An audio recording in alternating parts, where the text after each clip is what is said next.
You think a marriage can fall apart just because of a smell? Sounds ridiculous, right? But sometimes the smallest thing, the tiniest crack, can be the one that shatters years of love and commitment. This story isn't just about body odor. It's about how careless words, cold glances, and unspoken resentment can quietly eat away at love until there's nothing left. Picture this. You've been through everything with your partner, ups, downs, little everyday moments. Then one day, they look at you like you're a stranger and say, "From now on, you sleep in the living room." That kind of blow can break your heart more than any screaming fight ever could. If you've ever felt pushed to the sidelines in your own life, hit that subscribe button and share this video, because this story might just make you take a hard look at your own relationship. That night, in the suburbs of Savannah, Georgia, inside a white two-story wooden house, the glow of a single lamp cast a faint yellow circle in the living room. Madeline, 34 years old, sat curled up in an armchair by the window, a thin blanket around her shoulders. Outside, the wind carried the damp air from the Savannah River through the cracks in the door. Rain tapped against the glass in rhythm with the ticking clock, filling the room with a heavy silence. It had started months earlier. Noah, her husband, had been different. At first, it was just an offhand comment. "Did you just come from outside? There's a smell." She laughed, thinking he was joking, like he sometimes did. But then it happened again, and again. His tone wasn't playful anymore. It was annoyed, even a little disgusted. He started sitting farther from her on the couch, subtly pulling the blanket to his side of the bed. Madeline tried everything, showering more often, switching to a different body wash, wearing the perfume he once said he loved, washing the bedding every week. Nothing changed. Noah's eyes stayed cold, his hugs grew rare, and their smiles faded into silence. Then came that Saturday night. Rain had fallen all day. Madeline had just set the table for dinner and planned to watch their favorite movie together. But when she walked into the bedroom, Noah stood in the doorway, arms crossed, eyes heavy. His voice was sharp, each word landing like a blow. "From now on, you sleep in the living room. I can't stand that smell anymore." No explanation, no discussion, just a cold verdict. Madeline froze. In that moment, she realized she'd been pushed outside the circle of her own marriage. The man who once held her hand at the altar and promised to love her for better or worse was now looking at her like a burden. That night, the living room felt colder than ever. She didn't cry, but her eyes were empty. Questions spun through her head. Do I really smell? Or is this just an excuse? And if it's an excuse, what's the real reason? What she didn't know was that behind this so-called smell was another truth, deeper, sharper, and far more painful. Madeline had been born and raised in a small coastal town in Maine, where winters were long and the sea breeze always carried the salt in the air. Her family's wooden house was less than a 5-minute walk from the beach. Every afternoon after helping her mother at the family's little grocery store, she'd run barefoot across the sand, letting the tiny waves lap at her toes. Her golden hair, when she was 12, was always a mess in the wind, but her bright blue eyes looked like they held the whole ocean. Her childhood wasn't wealthy, but it was peaceful. Her father was a fisherman, up before sunrise and home by the time the horizon blushed with sunset. Her mother was quiet but wise, always telling her to think of others first, to be patient, and to keep a family together no matter what. Those lessons shaped Madeline into a gentle, selfless woman who put everyone else's needs before her own. In high school, she stood out not just for her natural beauty, but for the way she treated people, whether they were her best friend or someone no one else noticed. Plenty of boys asked her out, like the mayor's son or the star quarterback, but she never truly felt her heart skip until she met Noah. The first time she saw him, she was helping set up for an art exhibit in town. He walked in wearing a simple white shirt, but his confident, magnetic gaze caught her immediately. He spoke of old buildings, European architecture, and faraway travels. While others only saw her looks, Noah seemed to see straight into her soul, listening as if every word she said mattered. Maybe it was that understanding, or the illusion of it, that made her choose him. She believed this was the man who would protect her, love her not just for her beauty or kindness, but for who she truly was. What she didn't know was that trust would be tested harder than any storm she'd ever faced back in her hometown. Noah, the architect from Chicago, and his fateful meeting with Madeline in Savannah. Noah, in every way, was the complete opposite of Madeline. He grew up in Chicago, a city where the streets never slept, where car horns and city lights were constant companions. He was the son of a middle-class family, his father a lawyer, his mother a financial analyst. From a young age, Noah was taught that to survive in a place like Chicago, you had to be quick on your feet, decisive, and never show weakness. In school, Noah wasn't the top student academically, but he excelled in extracurriculars, especially design and art competitions. Teachers noticed something unique about him, an unusual ability to visualize space and form, a skill that would eventually lead him into architecture. But his personality had been shaped by Chicago's fast pace and cutthroat competition. He spoke quickly, thought quickly, and never shied away from blunt honesty, sometimes to the point of rubbing people the wrong way. By the time he graduated college, Noah already had his first projects under his belt, small commercial buildings here and there. But he wasn't content with that. He wanted bigger contracts, more ambitious work. He developed a particular passion for restoring historic architecture, a love born from childhood trips to Europe with his parents, where centuries-old buildings told stories without saying a word. Noah's life took a sharp turn when he accepted an offer from an architectural firm in Savannah, Georgia. His role to oversee the restoration of historic houses lining the cobblestone streets. And it was here, in the warm old world charm of the American South, that he met Madeline. It was a spring afternoon. Madeline was helping set up an art exhibit her school was hosting. When Noah walked in, his eyes were immediately drawn to a blonde woman in a soft blue dress, her blue eyes reflecting the bright April sky. They struck up a conversation beside an oil painting of the sea.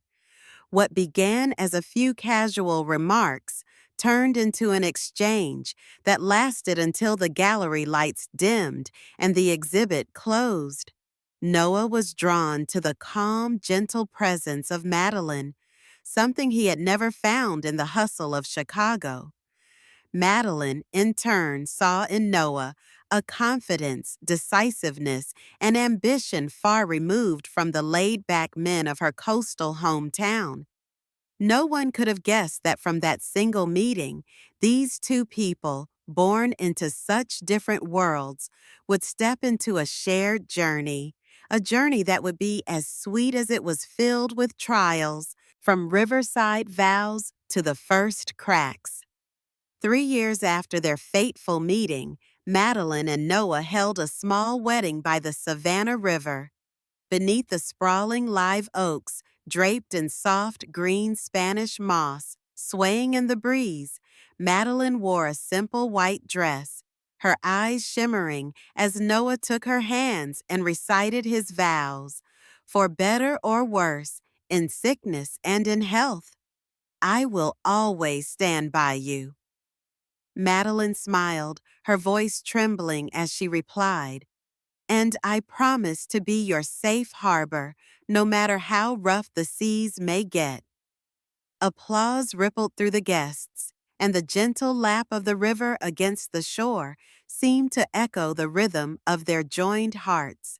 But marriage, as Madeline would soon realize, is not a fairy tale. Just months after the wedding, small gaps began to appear.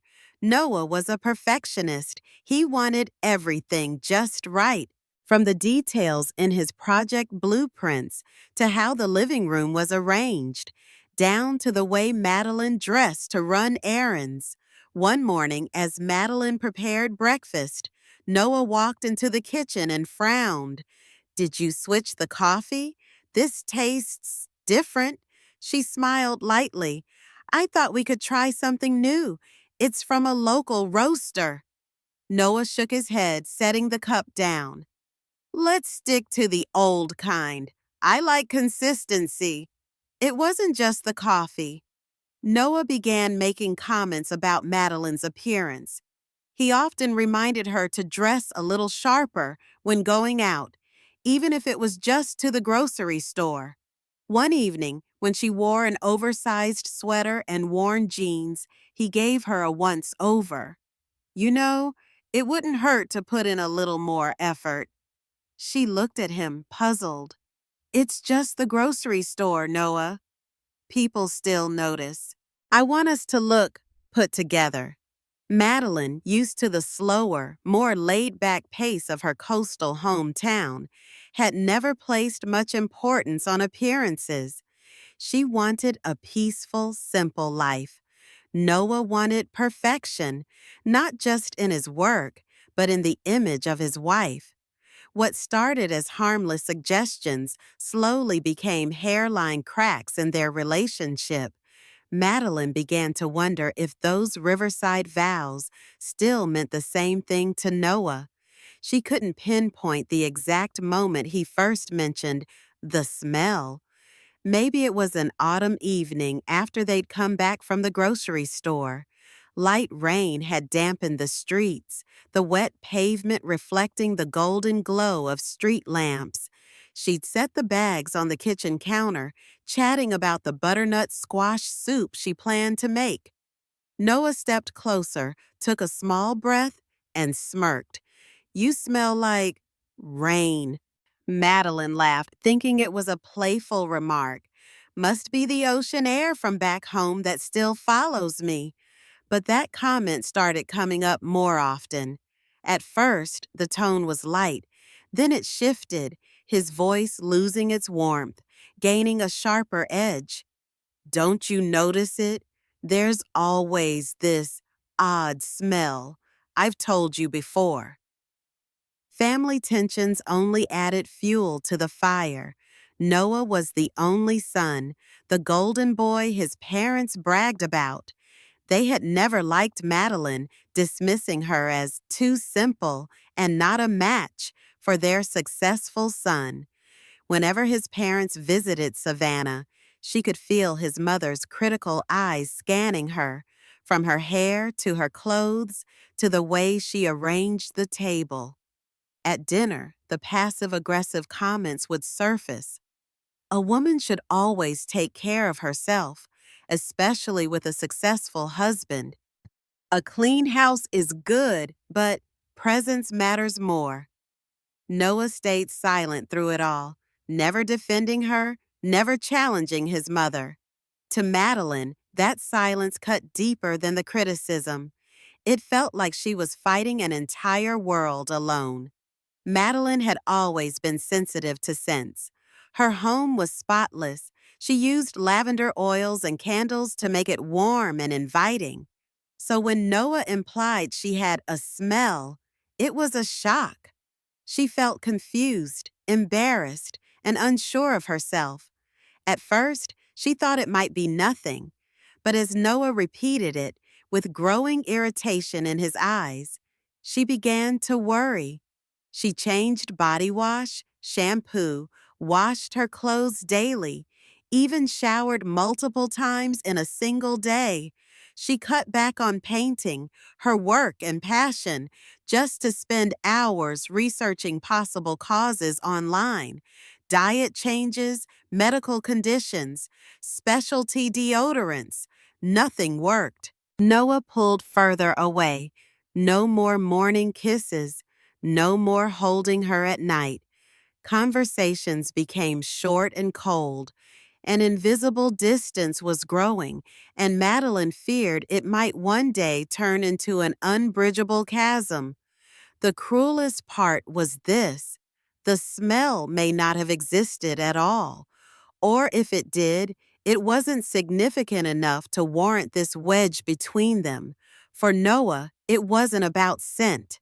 It was a manifestation of his quiet dissatisfaction with the marriage, personality differences, lifestyle clashes, or maybe just the fading novelty of what they once had. Madeline didn't know that while she was exhausting herself trying to change, Noah's mind was drifting elsewhere. And worse, he wasn't drifting alone. Somewhere out there was another woman, someone who made him feel at ease, unpressured, and free from the need for perfection. Every night, lying on the living room sofa, listening to the rain outside, Madeline asked herself, where did I go wrong? Or was I never enough for him to begin with? The answer, if it came, would be far more painful than any criticism she had ever heard. Rainy night in Savannah, when the truth finally shows its face. The rain that night fell heavier than usual. Low black clouds pressed down on the rooftops, each drop hammering against the wooden shingles with a steady, urgent rhythm, like the anxious thud of a heartbeat. Madeline sat curled up on the sofa, her legs wrapped tightly in a thin blanket, an old book in her hands. But her eyes hadn't taken in a single word.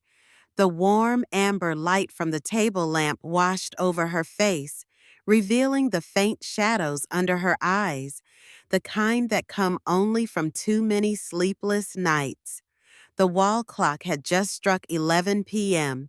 Noah still wasn't home. He'd said he was meeting late with a client about a historic restoration project, but there was something in his voice earlier, something that had unsettled her. It wasn't exactly jealousy. It was more like that strange stillness in the air before a storm, when you just know the wind is about to turn. A sharp chime broke the silence. Her phone screen lit up with a familiar name. Eliza, a friend from the art gallery.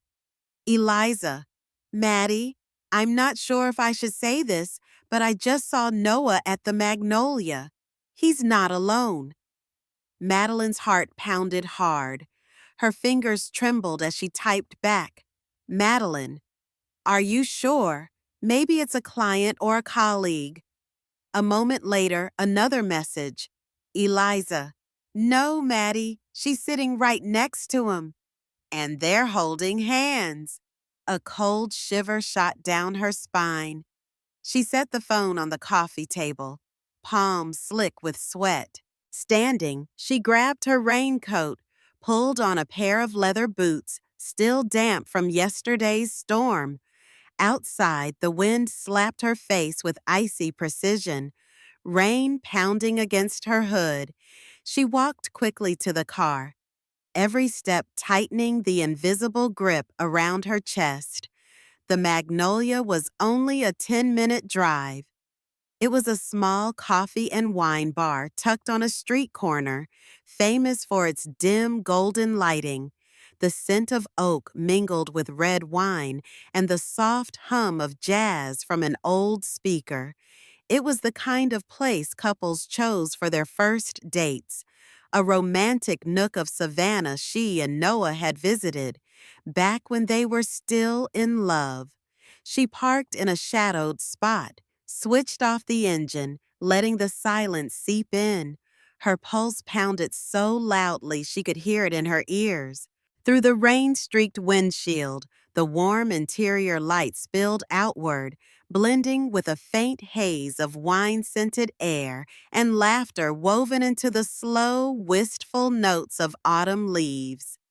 Then she saw him. At a table near the window, Noah sat across from a dark-haired woman with her hair neatly twisted into a bun.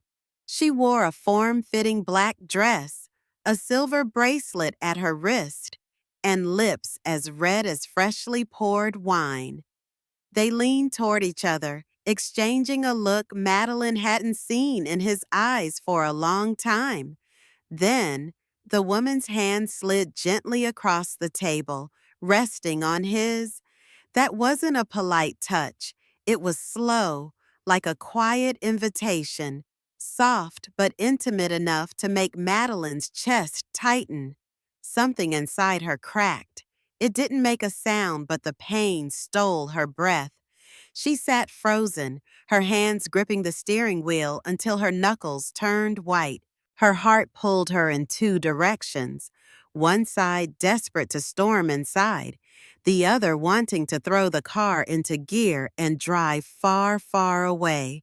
She pictured herself walking in, standing at their table, demanding an explanation, but her legs felt locked in place. Rain hammered on the roof, cold seeping through the glass. Drops slipped into her hair, tracing lines down her cheeks, mixing with the salt at the corner of her lips. She couldn't tell if it was rain or tears, but she didn't wipe them away. She didn't dare blink, afraid that if she closed her eyes even for a second, that image would be burned into her mind forever.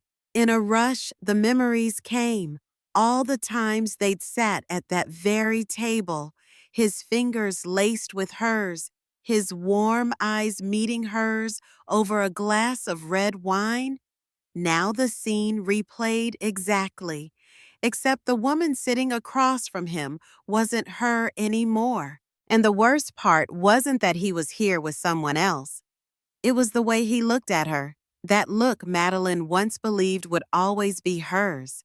She stayed there, watching through the windshield, every soft laugh between them echoing through the glass and carving another crack into her heart. She imagined herself walking in, soaked boots squeaking on the wooden floor, every head turning toward the door, her voice breaking as she asked the question in front of the whole room. But just the thought of it twisted her stomach.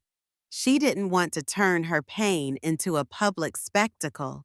She didn't want to see his eyes fill with annoyance or discomfort, or worse, pity. Her fingers tightened on the steering wheel, nails digging into her skin until it stung. She took a long, shaky breath, forcing down the lump in her throat. The rain slid down the glass, blurring and disappearing, just like her brief resolve to confront him right there. She turned the key, gripped the gear shift like it was her last anchor of strength, and pulled away. Rain drummed harder against the roof, the faint sound of jazz still drifting from the cafe, but the distance between her and that glowing window grew with every turn. Madeline knew leaving wasn't avoidance. It was strategy. She'd make sure he couldn't dodge her when they were face to face, alone, in the house that was once their home. There, he wouldn't have the crowd as a shield. There, she'd make him answer. The front door opened with a sharp creak. Rain-soaked air rushed in with Noah as he stepped inside, closing it behind him. The scent of wine and cigarette smoke clung to his coat. He tossed his keys onto the table, his eyes flicking briefly toward the living room. She was still there, No overhead light, just the soft circle of the table lamp, enough to cast her face half in shadow. "You're still up?" Noah's voice was calm, almost casual, as if he'd truly just come from a late meeting. Madeline didn't answer right away. She set her cold tea down and met his eyes. There was no softness left in hers, only hurt, suspicion, and exhaustion. "Madeline, who is she?" Noah, frowning. "What are you talking about?" "Madeline, the magnolia, tonight. Who is she, Noah?" The silence stretched, the tick of the wall clock impossibly loud. Noah took a breath, as if weighing each word. "Noah, she's just a friend, a colleague." Madeline, voice trembling but edged with steel. "A colleague you hold hands with in the middle of a cafe? Looking at her like the rest of the world doesn't exist?" Noah turned his face away, offering no rebuttal. His silence pressed the air down until it felt suffocating. Madeline felt herself sinking into a dark void where no answer would ever matter. "Madeline, so the whole thing about the smell, that was just an excuse." Noah, "Maddie? Madeline, no, Noah. I've been tearing myself apart for months. I changed everything. How I dressed, how I smelled. I even gave up the work I loved, just to please you. And it turns out, it was never about me at all." Noah's hands clenched into fists, but he said nothing. His eyes stayed on the floor, avoiding hers completely. That avoidance cut deeper than any insult. She rose from her chair, walking slowly toward the stairs. At the bottom step, she stopped, looking back over her shoulder, her voice low, steady, final. "Madeline, you destroyed the one thing I believed would never change, and you did it without a second thought." Without waiting for a reply, she climbed the stairs, leaving him in the dark. Outside, the rain kept falling, but for Madeline, the worst storm was already raging inside her chest. When the tears ran dry, Madeline's plan for payback begins. In the days that followed, the space between them widened, like a silent crack spreading through glass. Impossible to stop once it began. What little conversation they still had was stripped down to cold, functional exchanges about bills, chores, or work schedules. No more, "How was your day?" No more small smiles over some silly moment. Noah came home late more often. Sometimes it was an urgent meeting. Other times, drinks with a new client. Madeline no longer believed any of it. She simply sat alone in the living room, the warm glow of the table lamp casting soft light over her still face, listening to the rain against the porch roof, waiting for the familiar sound of his car pulling into the driveway. Every time she heard the engine cut off, her heart would pound. The door would open. He'd step inside, toss his keys on the table, his eyes skimming over her like she was a stranger, and sometimes, on his coat, a faint trace of perfume she didn't wear. She no longer cried the way she had in the beginning. The pillow that had soaked up countless tears was now dry, replaced by a cold emptiness that seeped into her thoughts. Every morning, as she watched Noah leave in his perfectly tailored suit and polite public smile, she understood something with painful clarity. His silence wasn't guilt or regret. It was confidence. Confidence that she would endure anything, just as she had endured his criticisms, his dismissive glances, for years. That realization planted a new thought. Sharp, deliberate.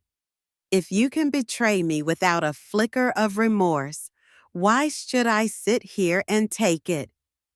From that day on, Madeline shifted her approach. She didn't confront him. She didn't question every late night.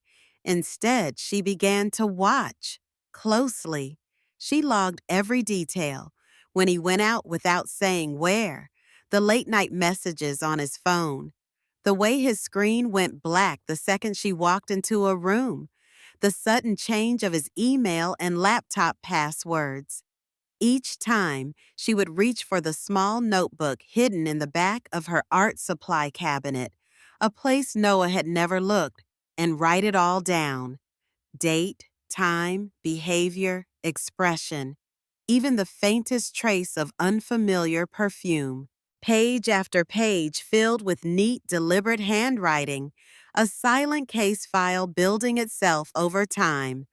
Some nights, after Noah had fallen asleep upstairs, Madeline sat alone at the kitchen table, flipping through her notes.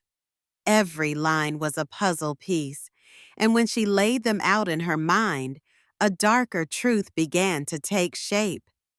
She was no longer the naive wife who believed his every word. She was an observer now, waiting for her moment. And the more she wrote, the more she realized this wasn't just preparation for a confrontation. This was the foundation of something bigger, a plan that, when finished, would strip Noah not just of her trust, but of everything he thought he could keep. When Eliza found out, her reaction was immediate and fierce. She set her coffee cup down hard enough for the steam to swirl between them. Eliza, Maddie, revenge will destroy you. It'll turn you into someone else, and I don't want to see you lose the best parts of yourself. Madeline leaned back in her chair, not answering right away, just smiling faintly. But in her eyes, Eliza caught something different, a cold, sharp glint like the edge of a blade. Madeline, no, Eliza, it'll set me free.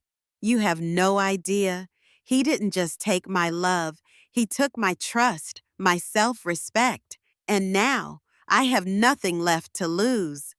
Eliza opened her mouth to speak, but Madeline kept going. Madeline, I'm not going to blow up overnight. He won't even see it coming. Every day I'll take back a little more, the same way he's been chipping away at my love all this time. Her tone was calm, almost businesslike, but that composure sent a chill down Eliza's spine.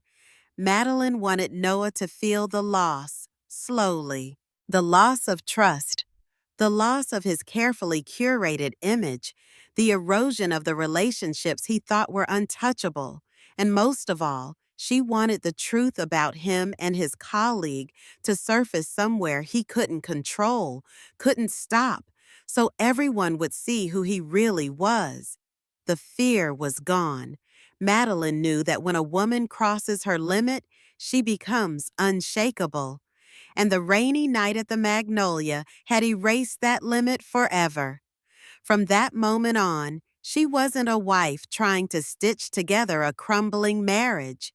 She was a patient hunter, a strategist, preparing for the day of reckoning, the day Noah would know exactly what it felt like to be betrayed and to lose everything: Madeline and the social media game, tearing down the perfect husband. In Savannah, Noah wasn't just known as a gifted architect. He was the image of a successful, devoted husband. Every time he appeared at a conference or charity gala, the local press would gush with captions like, "A family man," or "A role model for the youth." Madeline knew something he didn't. The most devastating blow wasn't screaming at him across the dinner table. It was dismantling that image in front of everyone, slowly, from the inside out, right where he took the most pride. She started small, in ways that seemed harmless. Over casual coffee with a few acquaintances, she'd drop a line. "Noah's been so busy lately, always home late. He must have a lot of client dinners. One innocent-sounding comment, delivered with the soft smile of a supportive wife, was enough to plant a seed of suspicion in the minds of Savannah's favorite pastime, gossips. And in this city, rumors traveled faster than the sea breeze. But Madeline didn't stop there. She quietly created an anonymous social media account using a neutral name and a blurred-out profile photo. From there, she began dropping little breadcrumbs. A grainy shot of Noah walking into the magnolia, taken from a distance, the woman with him just out of clear view, paired with captions like, "Small town, big secrets." Even perfect husbands have their off days. Every post carried hashtags tied to architecture, local events, and Savannah's social scene, ensuring they landed right in front of the people who would savor them the most, the industry circle and the ever-curious stay-at-home crowd. At the same time, Madeline reached out to a local journalist known for covering prominent figures. Her email was brief but dripping with intrigue. "I have an interesting story about the real life of one of Savannah's most celebrated architects. The town loves him only because they haven't seen the rest of the picture." She didn't name names right away, only attached a blurred photo and a few tantalizing details. She wanted the story to spread naturally, as if from multiple sources, not a direct strike from her. Madeline knew the power of social media. Once a rumor caught fire, no one could ever fully put it out. This time, she intended to let it burn, carefully controlling the flames so that Noah was the only one scorched in the public eye.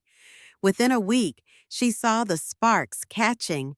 People whispered in coffee shops, in the supermarket aisles, even on the street when she and Noah were together. A once chatty neighbor now spoke in short, awkward sentences, her eyes holding something unspoken. One evening, Noah came home later than usual, shirt wrinkled, tie loosened.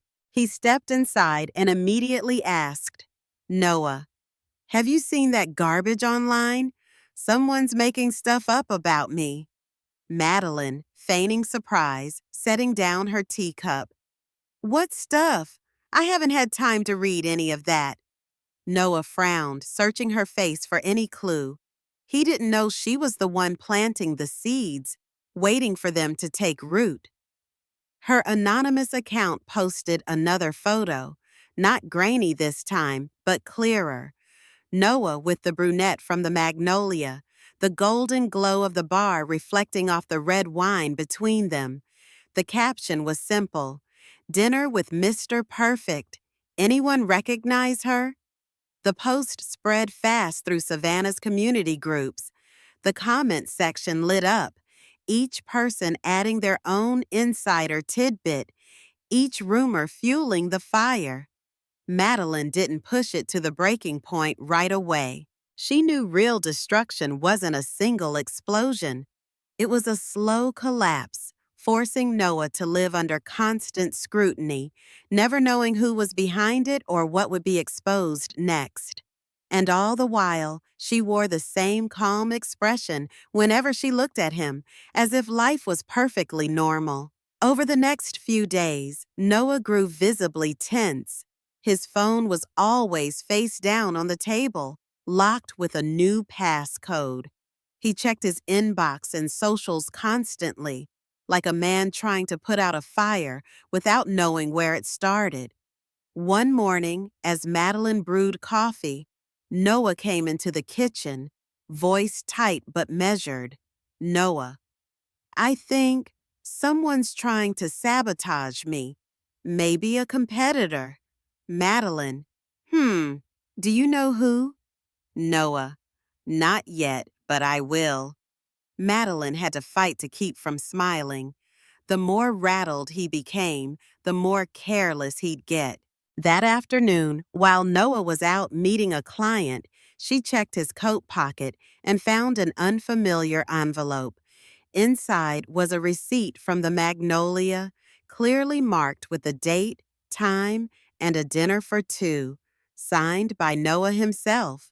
She photographed it and tucked the copy into her growing secret file. Noah began skipping smaller public events, claiming work overload, but his absence only made the whispers more enticing. A couple of local outlets started running coy headlines like, "Savannah's perfect husband, any secrets behind the smile?" alongside flattering old event photos. Madeline knew the perfect moment was coming. She planned to drop her final blow during the grand opening of Noah's historic home restoration project, an event packed with press, city officials, and the social elite. On that day, those photos and receipts would hit the internet, and Noah's carefully built image would crumble in real time, with no way out. In the dim light of her art studio, Madeline stared at the growing pile of evidence and let a cold smile curl at the corner of her mouth. She whispered to herself, "Time for you to know what it's like to be stripped bare in front of the whole world." The grand opening. Madeline delivers the final blow. The morning of the grand opening was picture perfect. Savannah's sky a brilliant blue, sunlight spilling over the cobblestone streets as if blessing the biggest event of the month. The road leading to the newly restored historic building was dressed with flags and a long strip of red ribbon. Reporters, local TV crews, city officials, and the who's who of Savannah gathered in anticipation. Noah arrived in a tailored navy suit, a bold red tie cutting through the crowd. He shook hands, flashed charming smiles, and exchanged polished small talk with ease. From a quiet spot near the back, Madeline stood with a light shawl draped over her shoulders, her eyes locked on his every move. To everyone else, they were still the picture-perfect couple. Only she knew this was the last mask he would ever wear. Inside her handbag was her phone, already primed for the move she had been planning for weeks. At exactly 10:30 a.m., once the guests were seated and the program underway, Madeline opened her anonymous social media account and uploaded a series of images. Noah with the brunette at the Magnolia, the dinner receipt for two, and a sharp caption, "Here's the perfect husband Savannah loves to praise. Still think the truth is as pretty as the picture?" She hit post. Within minutes, phones throughout the venue began buzzing. A low murmur spread like a draft through the room. Some guests glanced toward Noah. Others darted subtle looks at Madeline, as if piecing together a puzzle. As Noah stood at the podium delivering his speech, a reporter in the front row raised a hand, voice heavy with implication. Reporter, "Mr. Noah, before you continue, would you like to comment on the photographs circulating online this morning?" The air froze. Noah hesitated, his eyes scanning the crowd. For the briefest moment, the confident smile vanished. Madeline noticed his hand gripping his notes so tightly, the paper crumpled. Camera shutters erupted. The MC fumbled to steer the event back on track, but the moment had already tipped. Madeline's post was flooding community groups and even local news feeds. She didn't move, didn't speak. The strike had landed. From this moment on, Noah's truth could no longer hide, and the perfect husband persona was cracked beyond repair. A hesitant ripple of applause followed his speech, thin and uneven. Flash bulbs still popped, but now their focus had shifted. From the grand old building behind him to the man whose polished facade was slipping. As Noah stepped down from the podium, another reporter moved in fast, microphone extended. Reporter, Mr. Noah, do you deny a relationship with the woman in the photo? The community is buzzing with questions. Noah drew a slow breath, working to keep his voice steady. Noah, this is a misunderstanding. I'll address it at the right time. But the rapid blinking, the fleeting frown, it told the whole story. People who had just been shaking his hand now avoided his gaze, stepping aside. From the back of the hall, Madeline's lips curved into a faint, satisfied smile. She didn't need to confront him. Social media had done the heavy lifting. Noah was now trapped in a very public snare with no way out. The head of his architecture firm, who minutes earlier had introduced him with glowing praise, was now whispering to a colleague, face drawn. Madeline caught sight of a few business partners quietly leaving the room, their expressions cold. She turned and walked out of the building. Outside, the Savannah breeze carried the faint tang of sea salt. She inhaled deeply, feeling a weight lift from her chest for the first time in months. She didn't look back. Inside, Noah was still surrounded by cameras, questions, and eyes that no longer looked at him with admiration. And she walked away not as a wife who had given up, but as someone who had just won a silent war.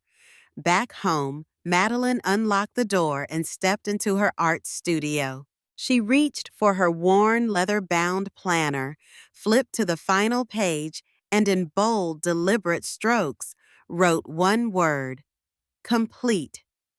Noah's parents, from protective arms to cold disdain. News of the scandal spread so fast that only hours after the grand opening, the phone at Noah's parents' house rang off the hook. Madeline didn't have to pick it up to know who it was. Evelyn's sharp, scolding voice carried clearly through the hallway, even though Madeline was several feet away. Evelyn. Noah, what on earth are you doing? The whole of Savannah is talking, and they're saying your name in the same breath as all that filth. Madeline could hear Noah trying to lower his voice. Noah. Mom, it's not what people think. Evelyn. Not what they think? Photos, receipts, they're all over the internet. Do you have any idea what people will be saying about our family? Then came Richard's voice, deeper, heavier, and far more damning. Richard, Noah, I warned you about protecting your image. This isn't just about you. It's about the firm, the family's name. You've wrecked everything over a woman who isn't your wife. From the staircase, Madeline watched quietly. She knew this was the moment Noah would realize he wasn't just losing her respect. He was losing the unconditional backing of the people who had always defended him. Evelyn didn't mention Madeline's name once, but when the call ended, a text arrived on her phone. Are you happy now? Madeline looked at the message and let the corner of her mouth curl upward. Evelyn had always seen her as too plain for Noah, and now the woman who had shielded him all his life was reeling from the mess her golden boy had made. Madeline didn't bother replying. She simply deleted the text and set her phone down. In the living room, Noah sat hunched over, head in his hands. For the first time, Madeline saw him truly adrift, and she knew this was only the beginning. That evening, the house was thick with silence. Noah stayed in his office, the glow from his phone screen washing over his tense features. Messages from his parents kept pouring in, questions, accusations, even a demand that he step back from the project to avoid further embarrassment. Passing the door, Madeline caught part of the conversation. Noah, I'll handle it, Dad, but please don't ask me to walk away from this project. It's the most important of my career, Richard. And how exactly do you plan to handle it? You think investors will be reassured with pictures of you holding your mistress's hand plastered all over the internet? Noah, I I just need time. Richard's voice went hard. Richard, time is the one thing you don't have, Noah. And don't expect your mother and me to shield you in public this time. The call ended in dead silence. Noah leaned back in his chair, eyes shut, fingers pressing into his temples. From the crack in the door, Madeline felt a deep, quiet satisfaction. She knew Noah's three pillars of pride: his career, his spotless public image, and his parents' unwavering support. One was already gone, one was crumbling, and the last, she would shatter herself. The next morning, Madeline phoned Evelyn, her voice sweet but edged with steel. Madeline, I just wanted to let you know I wasn't the one who put those photos online. But if you really want answers, maybe you should ask Noah about all those nights he claimed to be working late. There was a pause, then Evelyn's cold reply. Evelyn, do you honestly expect me to believe you? Madeline, I don't need you to believe me. I just need you to understand this is only the beginning. When the call ended, Madeline knew she'd planted another seed of doubt in a relationship already cracking. She pictured them interrogating Noah, forcing him to lie or dodge, each lie another cut into whatever trust remained. By the weekend, the opportunity for her next move arrived. A family dinner at Noah's parents' home on River Street. A gathering that used to be warm and full of laughter. This time, the air felt brittle. As soon as they walked in, the greetings were stiff, the glances quick and evasive. Evelyn sat at the head of the table, lips pressed tight, offering Madeline only a small nod. Richard invited everyone to sit but didn't speak a word to his son. Dinner unfolded to the sound of cutlery and unrelated small talk. Noah tried to join in, offering polite questions, but received clipped answers in return. Beside him, Madeline quietly observed, sensing the distance tightening around him like a noose. Halfway through, a young relative, normally shy, suddenly spoke up. Relative, I saw something online. Looked a lot like you, Noah. Do you know about that? The table went still. Noah set his knife down with a sharp clink, about to answer, but Evelyn cut in, her voice like steel. Evelyn? Of course he knows. And for the record, this family does not condone any behavior that tarnishes our name. Noah stared at her. Noah. Mom, I told you, it's just a misunderstanding. Evelyn. A misunderstanding with photos and receipts? Noah, I've told you not to underestimate public opinion, but you've never listened. Richard's gaze swept the table. Richard, our family has always valued its reputation above all else. If someone wants to live differently, that's their choice, but don't drag the rest of us into the mud. No more words were needed. The message was crystal clear. Noah was no longer inside the safe circle he'd once thought untouchable.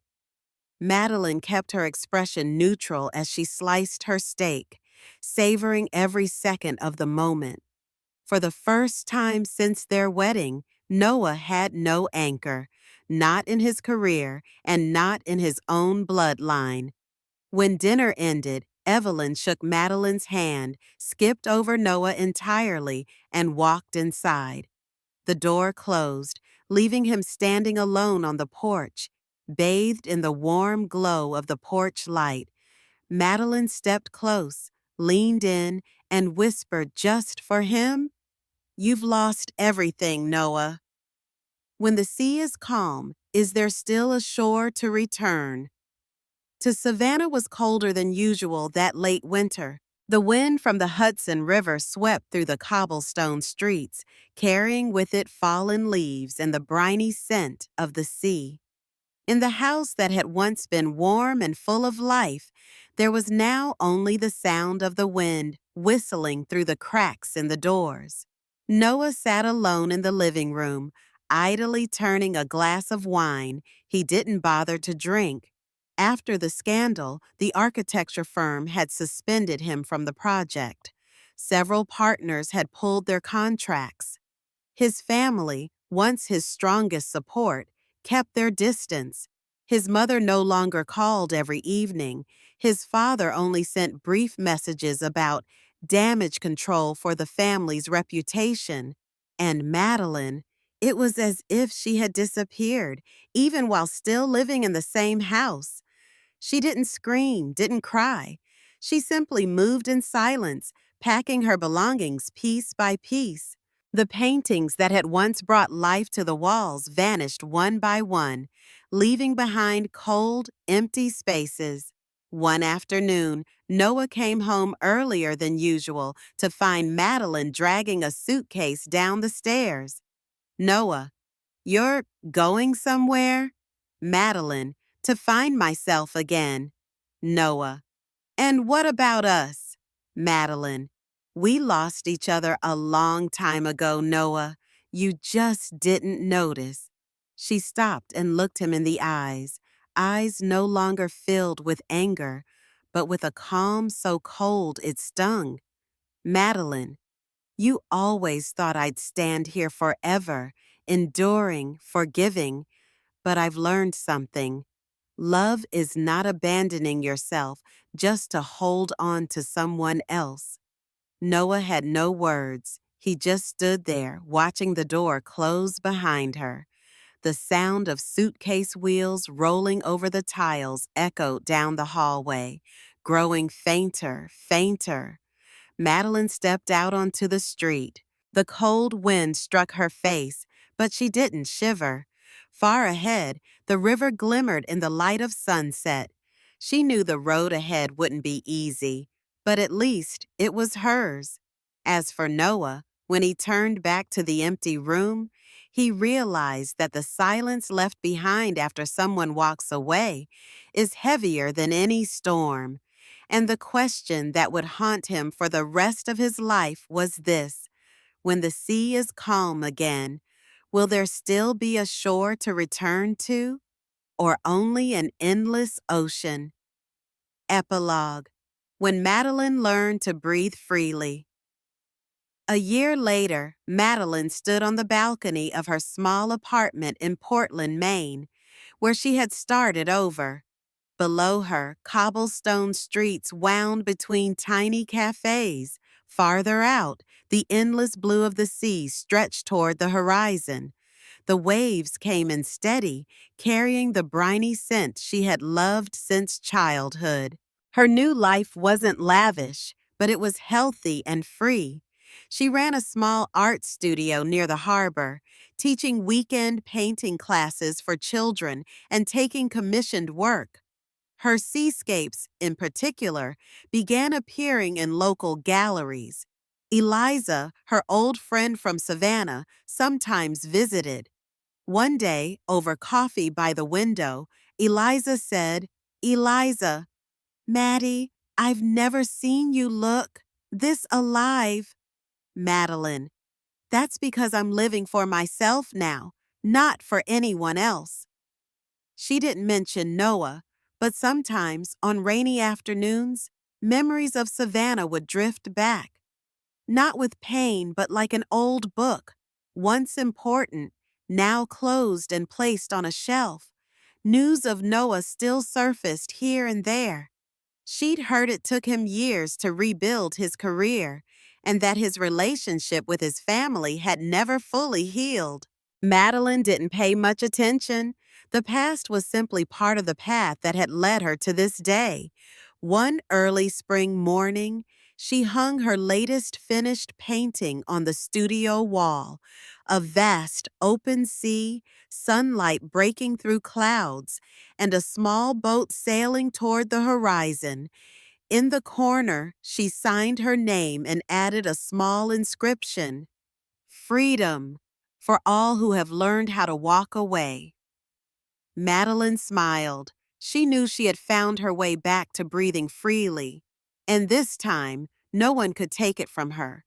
If you've ever been in a relationship that made you forget your own worth, remember, you always have the right to walk away and start again.